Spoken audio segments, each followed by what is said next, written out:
Bienvenidas y bienvenidos a una nueva cápsula del Centro de Estudios Jurídicos Carbonell. En esta ocasión vamos a hablar con Mercedes Carbonell de un tema muy actual y diría yo incluso un tema muy importante e incluso urgente para México, los temas de género, la violencia de género, la violencia hacia las mujeres, la violación de los derechos humanos de las mujeres. Mercedes, un tema enorme, ¿no? ¿Por dónde empezamos? ¿Por qué voltear a ver las cuestiones de género? Pues sí, sin duda alguna es un tema muy importante y creo que en los últimos años ha sido foco de la sociedad, ha sido un tema recurrente en medios y también como dentro del debate público. Y creo que la importancia para hablar sobre este tema es porque aproximadamente el 50% de la población somos mujeres.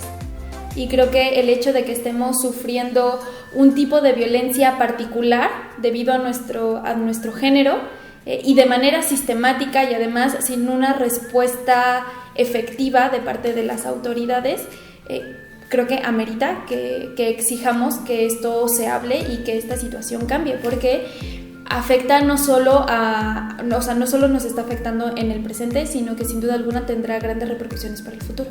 Oye, dices una violencia sistemática. Me acordé escuchándote de esa sentencia muy famosa de la Corte Interamericana de Derechos Humanos, que es Campo Algodonero, la famosa sentencia triste, diría yo, de los feminicidios en Ciudad Juárez. Y ahí la Corte Interamericana usa el concepto de discriminación estructural.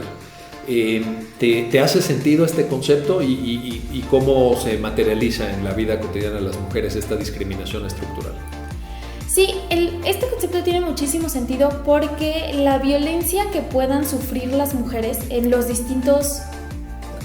ocurre en distintos ámbitos. El problema no es que solo ocurra a unas cuantas mujeres en unos cuantos lugares, sino que esta violencia, esta discriminación que sufren ocurre en todas las áreas de su vida, en muchísimos lugares. O sea, esto ocurre en la familia, en la escuela, en el trabajo, en la vía pública, y esto ocurre por parte de familiares, por parte de maestros, por parte de compañeros, por parte de completos desconocidos.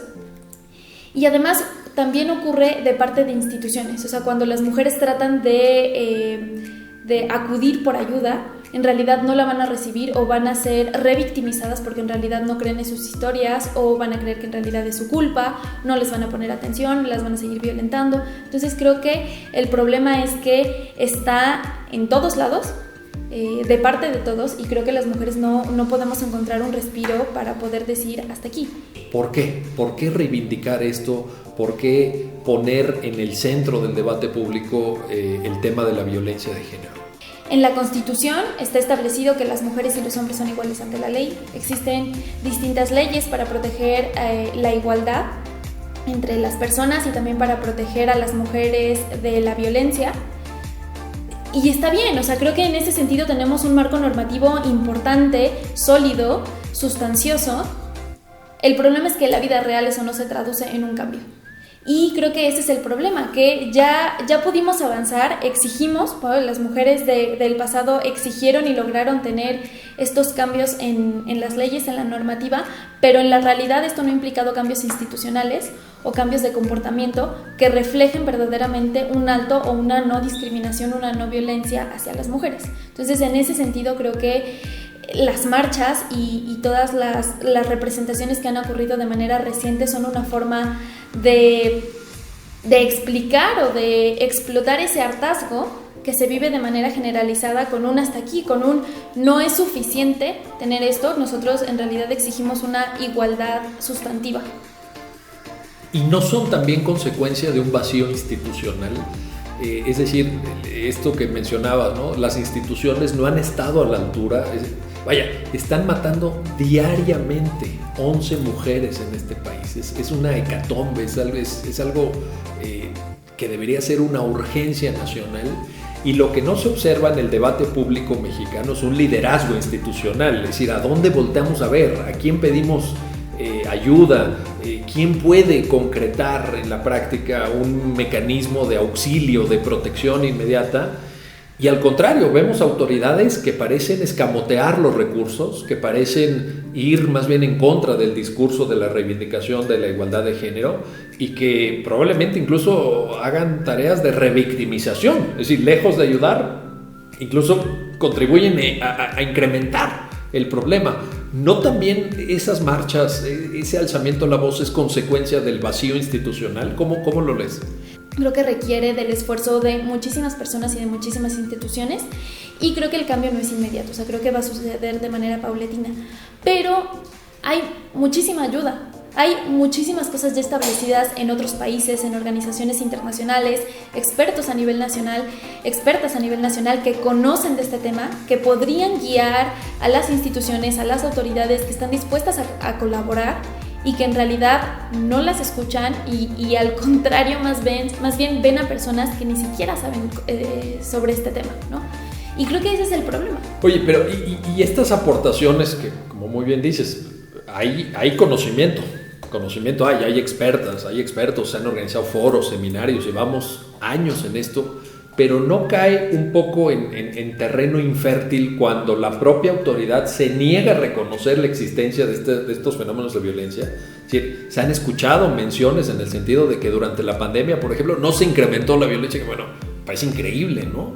Y esas autoridades entonces tienen que asumir ese liderazgo. ¿No es problemático esto? Sí, por supuesto. O sea, el primer problema es no reconocer que existe el problema. Entonces creo que el hecho de no querer mirarlo, o sea, de no querer reconocerlo y aceptarlo, es un paso hacia atrás. O sea, estamos retrocediendo en ese sentido porque creo que... Y además también es una ofensa a las víctimas del pasado y a las víctimas que actualmente están sufriendo esta clase de violencia. Es una falta de respeto, de alguna forma. Sin duda alguna. Y esto a su vez no te da la impresión que nos impide dar pasos en la dirección correcta, ya que inhibe, por ejemplo, la elaboración de diagnósticos. Es decir, si tú te niegas a reconocer el problema, pues evidentemente no lo estudias, no lo sistematizas. Si no te das cuenta las formas de expresión más graves del fenómeno, no puedes atender con prioridad, ¿no? Por ejemplo, la expresión más gravosa de la violencia de género, que es el feminicidio. Pues necesitamos saber dónde. Porque no es lo mismo Campeche que Sonora, no es lo mismo el Estado de México que Jalisco, por ejemplo, ¿no? Y creo que esa forma de silenciar la violencia de género también impacta en la no realización de diagnósticos. ¿Cómo lo ves? Sí y no.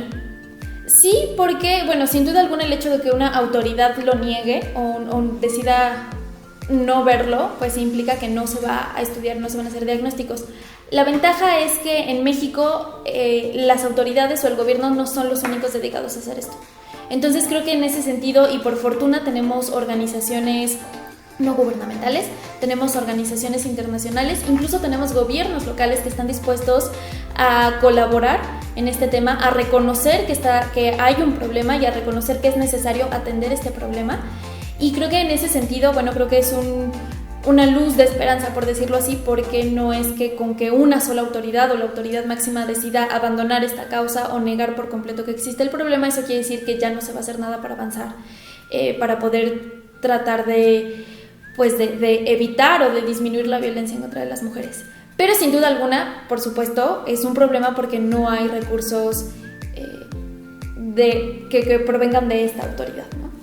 Oye, y por último, en relación a este tema, ¿no crees que hay también, y quizás sea el origen incluso, me atrevo a decir, una ideología en esta violencia de género? ¿No hay un conjunto de representaciones de lo que son la forma de relacionarse entre hombres y mujeres, de la propia subjetividad, la dignidad humana de las mujeres, vista con una luz ideológica muy perniciosa, muy negativa? No sé si llamarle machismo, no sé, o algo así, pero ¿no te parece que en países como México hay un sustrato cultural muy, muy lejano a este ideal de la igualdad, a este modelo de igualdad sustantiva que tú misma mencionabas?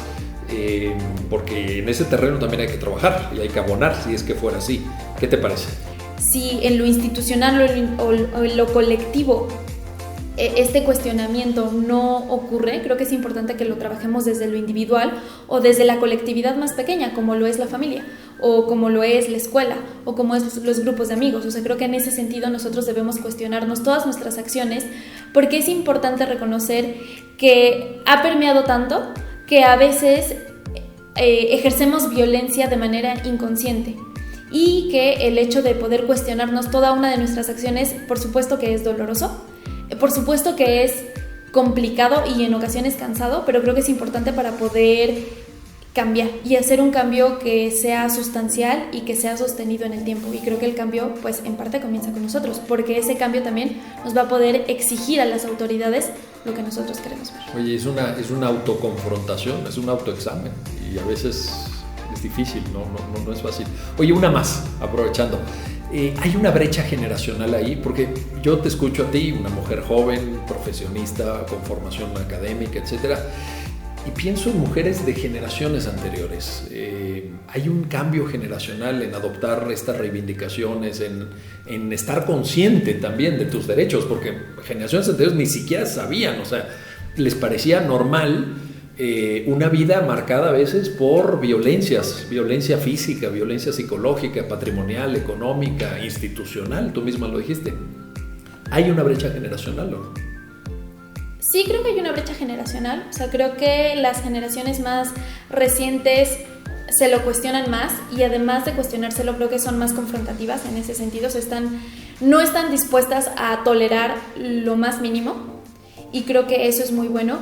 Pero creo, y esto lo veo con mucha esperanza, que están atrayendo a las generaciones anteriores. Entonces creo que están invitando a todas las personas a también hacer este mismo ejercicio. Y también creo que aquí hay una parte de hacerlo de manera conjunta, porque por supuesto las generaciones más recientes van a poder enseñar un poco a las generaciones anteriores, y creo que esto también va a permitir hacer un ejercicio de reflexionar, de darse cuenta y también de perdonar, porque por supuesto que asumen, ¿no? O interiorizan esta parte de la violencia, y pueden interiorizarla como podría haber sido mi culpa, o como en realidad pues así son las cosas, ¿no? Y no es así. Entonces creo que el hecho de atraer a todas las generaciones y a todas las personas, no solo mujeres sino también hombres y personas no binarias, a formar parte de este ejercicio, pues creo que es muy importante, y creo que también sana un poco como sociedad.